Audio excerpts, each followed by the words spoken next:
Thank you again for taking. Okay, well, we're going to move on now to our second segment tonight, the Lindsey Baum case. Just give you a little bit of background on the facts. In the broad daylight on June 26, 2009, in McCleary, Washington, 10-year-old Lindsey Baum left her friend's house to go home, but Lindsey Baum did not make it home. The town of just over 1,600 people would pull together to help search for the outgoing, sparkly-eyed little girl that had vanished. They searched the entire town, the surrounding forest, trails, swamps, and creeks. A bloodhound was even brought in to track her scent, but was unable to do so. The FBI would join the search 2 days after Lindsey disappeared. Lindsey's mother, Melissa Baum, could only come to one conclusion: I don't think she's in McCleary. I don't, she told the Daily World News of Aberdeen, Washington.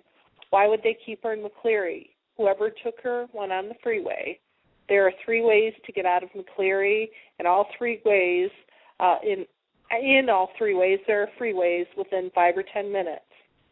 Crime lawyer consultant and founder of CUE, Community United Effort, Monica Cason, is here tonight with us to discuss this case.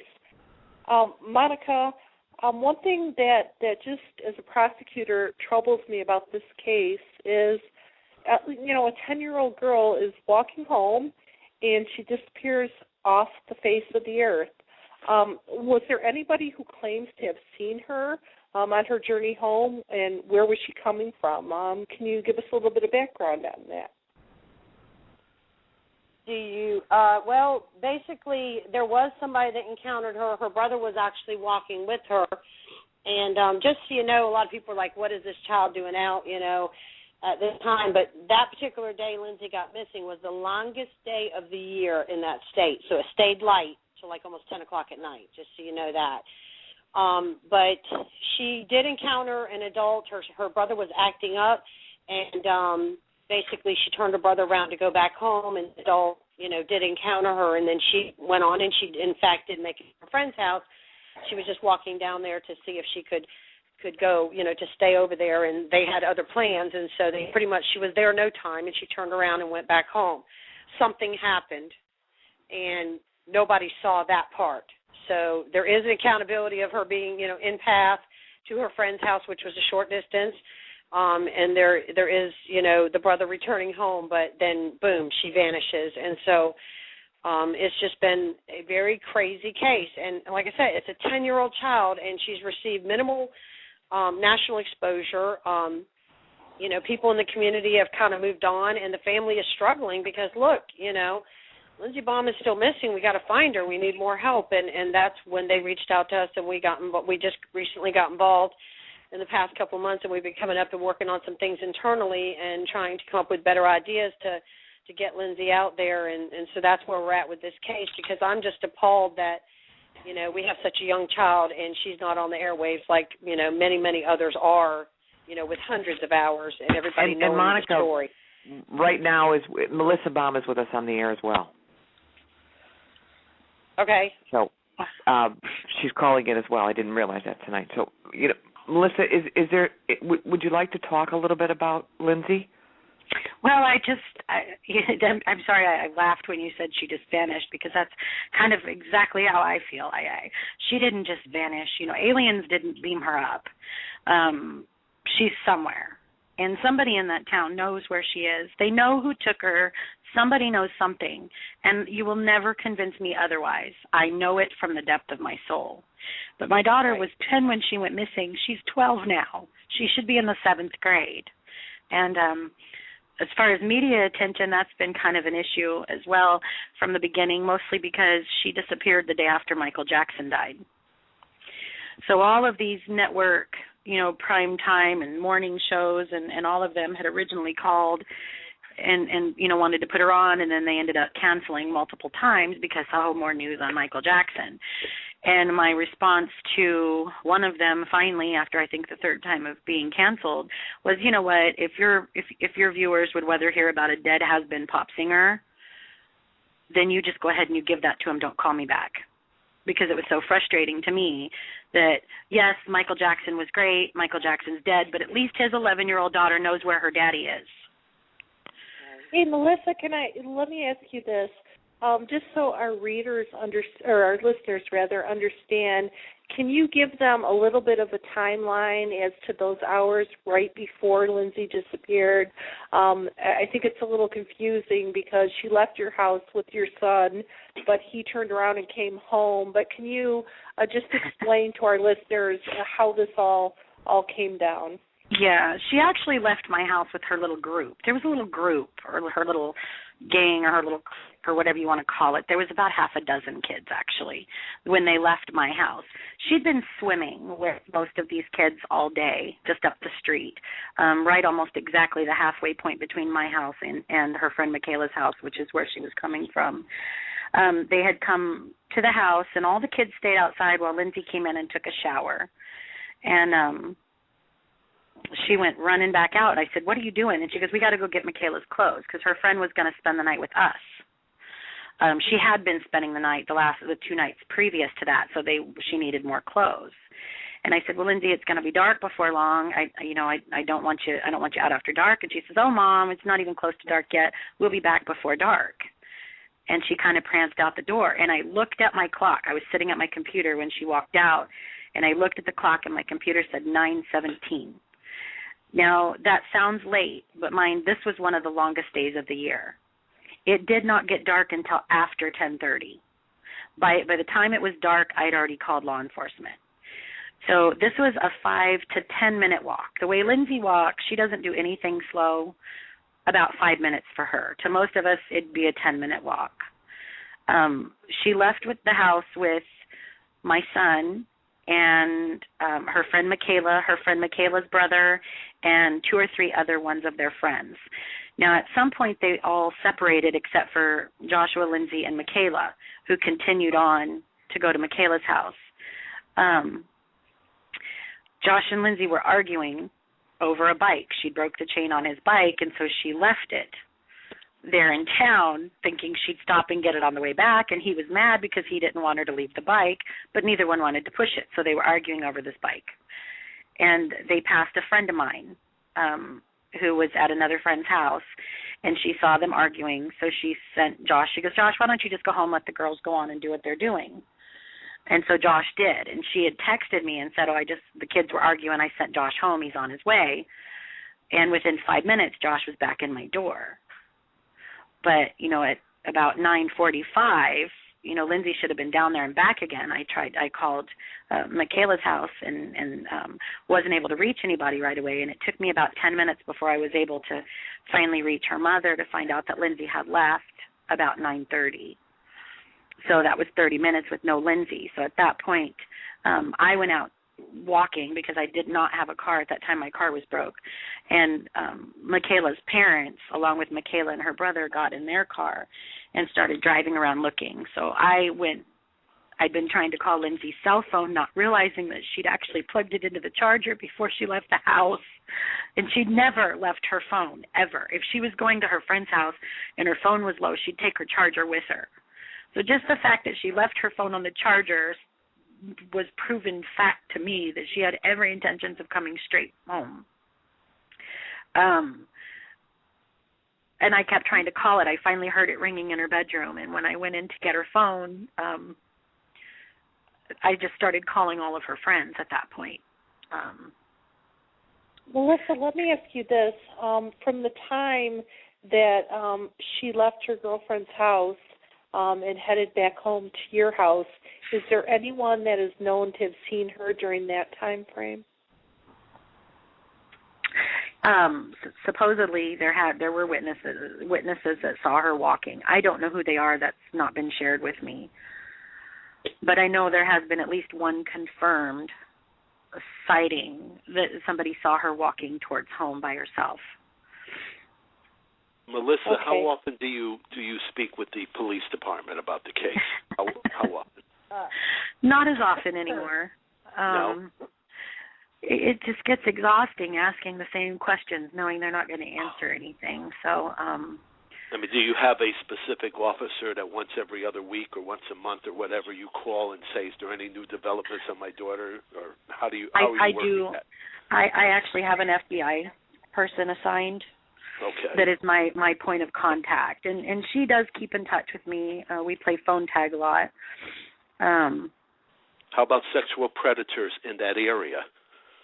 That was they the ever first let thing you they know looked about at. how many people there are in that area? They've never given me numbers. I know just within a week or two before Lindsey disappeared, I had pulled them up. Now, this is a problem in Washington. The way our sex offender registry pulls up, it only lets you search within, I think up to 10 miles or 20 miles of your zip code. You can't just search an area. You actually have to put in a zip code. And only 3 came up because I had Lindsey and Michaela both look at these 3 people who were registered in McCleary. And I had them looking at these 3 people. I do know that there are a lot more in McCleary than what came up on the website I learned after. But the number, I don't. But I'm guessing it's a lot because Grace Harbor County has one of the highest incest rates, I know, in the Northwest, and I believe I heard in the country. So I imagine there's a lot of sex offenders out there and probably a lot that aren't even known. Monica, you stepped in. There's more than 3. Monica, you have the case. The Q Center has the case now. Yes. So you've been, gathering and doing as much as you can very quickly. Where is this at as far as we speak now, as far as searches and getting the information out there about her?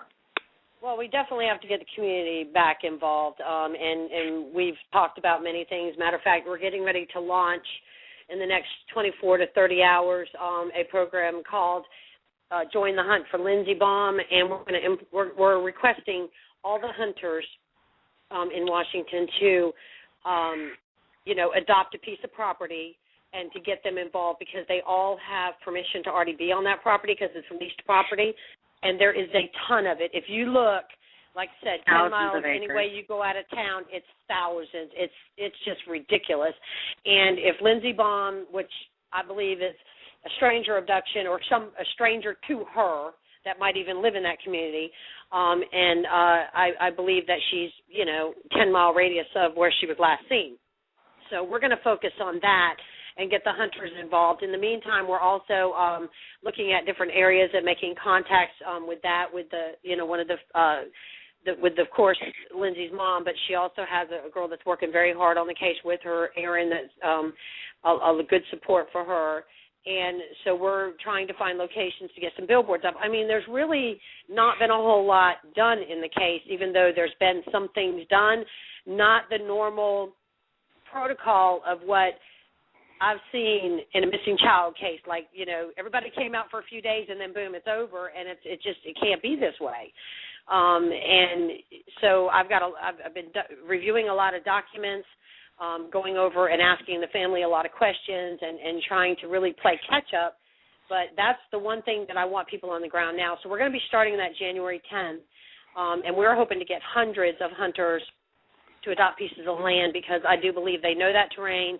They can get down, and there's, high ravines. There's so many places that Lindsey could be at this point. It's a very, very popular hunting area. I mean, McCleary is a small logging town, kind of cut out in the middle of thousands of acres of forestry. I mean, it's right in the middle of the Black Hills. The Olympic National Forest is all right there within, in less than 10 miles. It's all right there. It's thousands of acres of rough terrain. Right.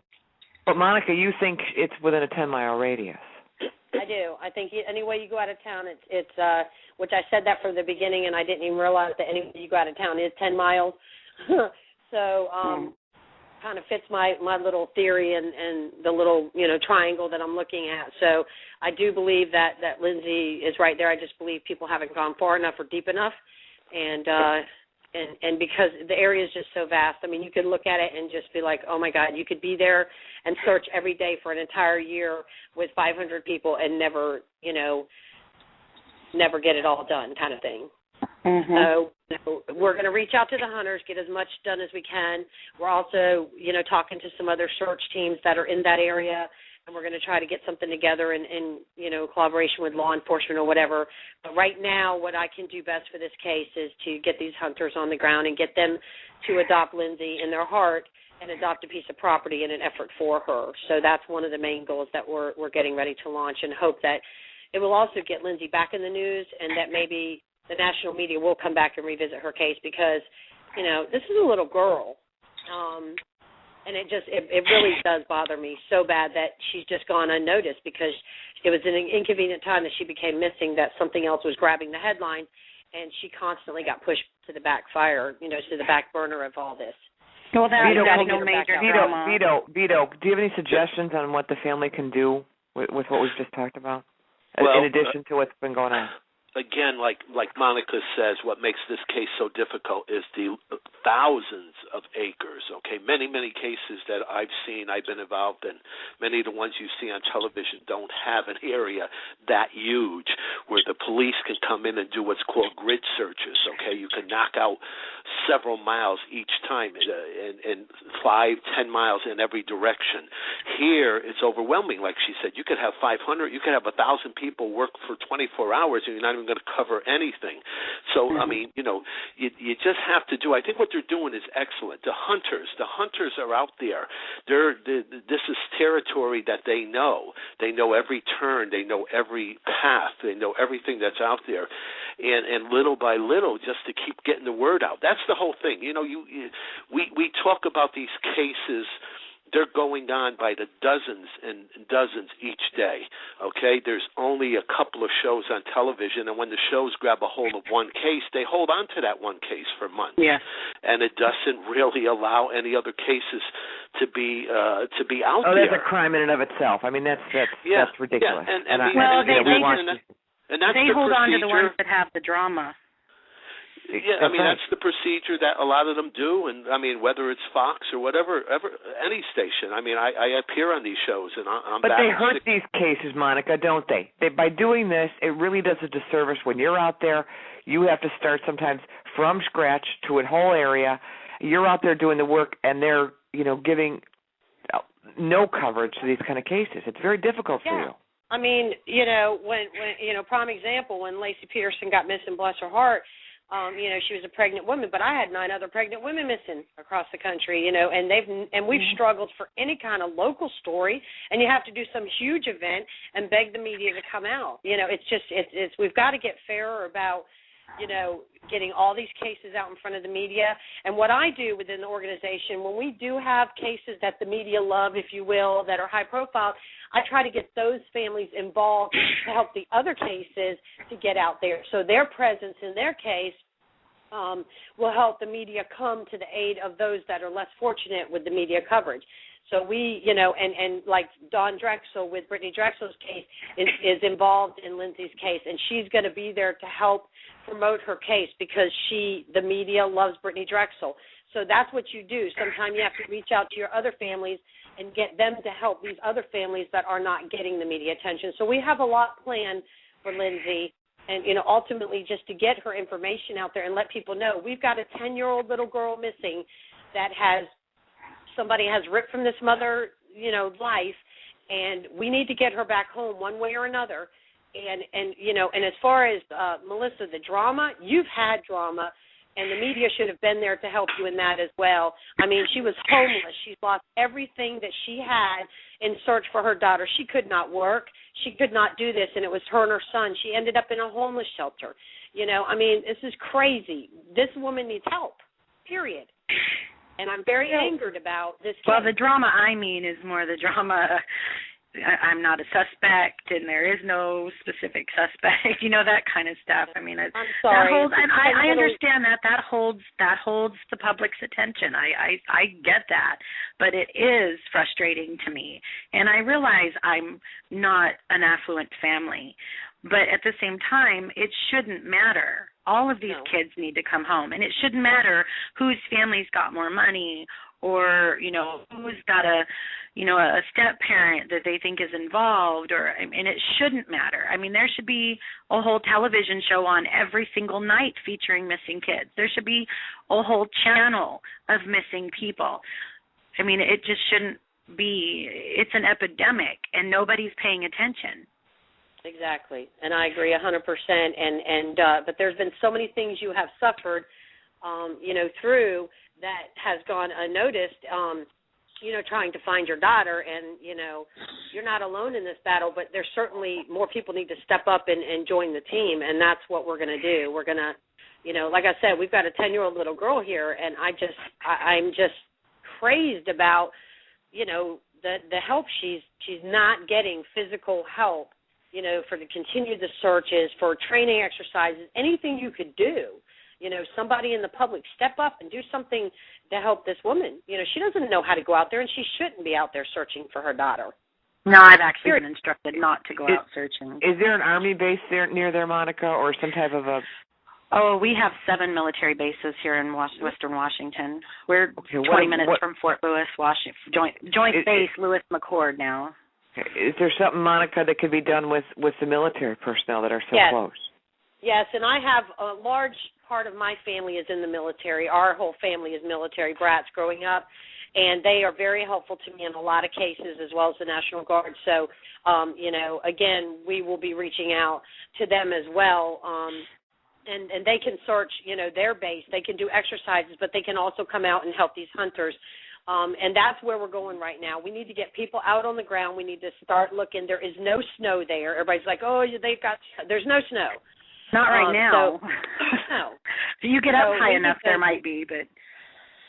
and there's all these, we need people on the bottom of these drop-offs, not just searching the woods that are flatline, with the road, but that will go to the bottom of these drop-offs, because that needs to be searched. If you don't get down in there, and Lindsay's down in there, you're not going to find her. You've got to get down in there. You're not going to find her by looking over the side. You're just not.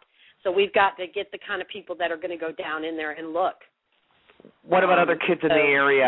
Have there been other similar abductions or crimes going on in the last couple of years of her going missing?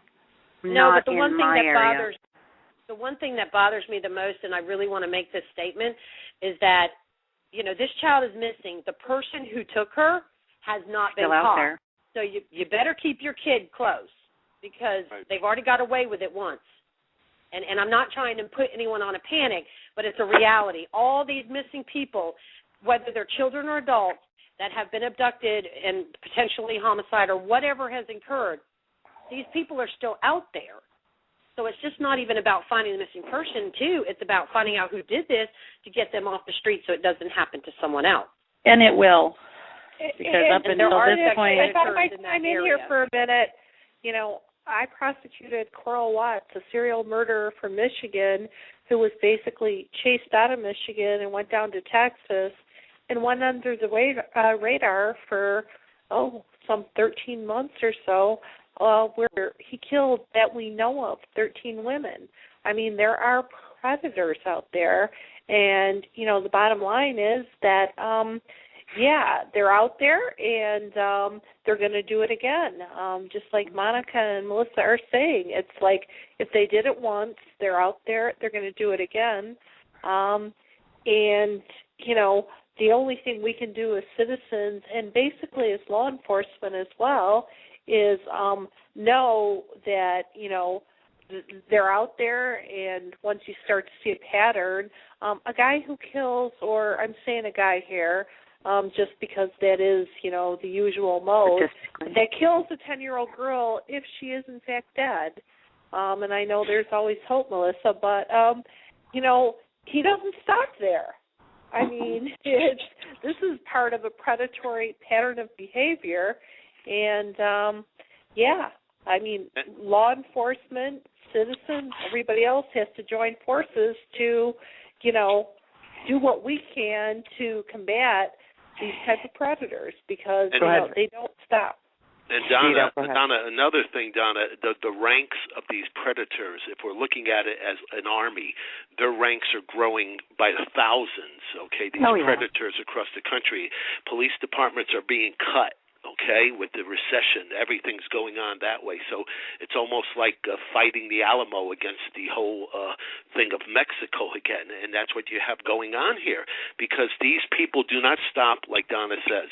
They may go from state to state, town to town, and the diligence has to come from the public, okay, from being able to ask the hunters to do their part, from asking people to do grid searches. Now, I know the police, like they just said here, they want Melissa not even to check on their child. I'll tell you one thing, if that was my child, they'd probably throw me in jail, because I'd have myself and all my friends going through every area I could, okay? But that's another whole story. It's overwhelming in this country. We talked about, somebody had a great idea before, which I think it's great to have just a channel, an actual TV channel that 24 hours a day has shows talking about these missing kids. I mean, that's what's needed, because we're so far behind. We are so far behind that we cannot catch up the way we're going now in this country. For the frightening thing about it is it takes it happening to you to realize it can happen to you. Yep. That's right. People don't get that. How do you make people set up and pay attention and do something? I'm guilty of it. I said it. I said, that'll never happen to me. Thank God that can never happen to me. But it did. And it can happen to anybody. And how do you make people understand it before it's too late? That's my frustration. And it affects them and their community. There's a $25,000 reward being issued for any information leads to Lindsey Baum. She was 4'9" tall, she weighed 85 pounds. Her eye color is brown. Personality very outgoing. If people have any information, should they still call Monica, the Grays Harbor Police Operations Center at 1-800-281? They can call them, or they can call them. They can visit her website and what is leave that, an official tip. It's the helpfindlindseybaum.com. That's out there. You can submit a confidential tip. You can contact the Q Center. We'll make sure that the tip gets processed to law enforcement. But we need this community to wrap around this child. I mean, every missing person comes from a community, and they have to have the community step up. That's their family. That's their home. Those people, you've got a missing kid in your neighborhood. I just can't even imagine. It's just unheard of nowadays for a community not to wrap themselves around a case. And, so it's very frustrating. We've got to get people to care about this little girl and help get her home. But absolutely, and I believe the reward has been raised to $30,000. Yes, 30. So we wanted to get that information out there, and we'll be sending that updated information as well out.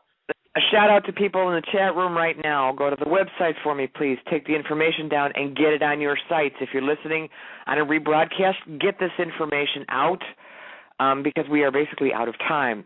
Get a hold of me or CrimeWire. Get a hold of me at Murphy Milano. I'm going to talk to the mother after the show. I've got an idea for you. We're not going to stop. Let's keep this out there. But don't just listen to the show today. Get the information out there. Put it on your website, your Facebook. Get it out there so that we all come together. Let's show people that we can turn this around and find Lindsey Baum.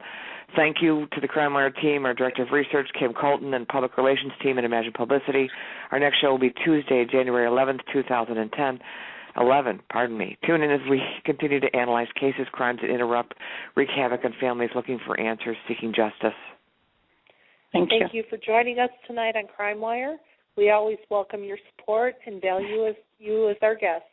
If you would like your case to be featured on CrimeWire, email us at thecrimewire@gmail.com or hear a rebroadcast of tonight's show. Go to www.crimewire.blogspot.com. Turn on the volume at your computer, and the show will automatically replay. Remember, we ensure that your voices will be heard when there is nowhere else to turn. Visit our website at www.crimewiresite.com. To everyone, Happy New Year and God bless from the CrimeWire team, Vito Colucci Jr., Denny Griffith, Susan Murphy Milano, and Donna Pendergast. Thank you and good night. Bye-bye. Good night. Good night.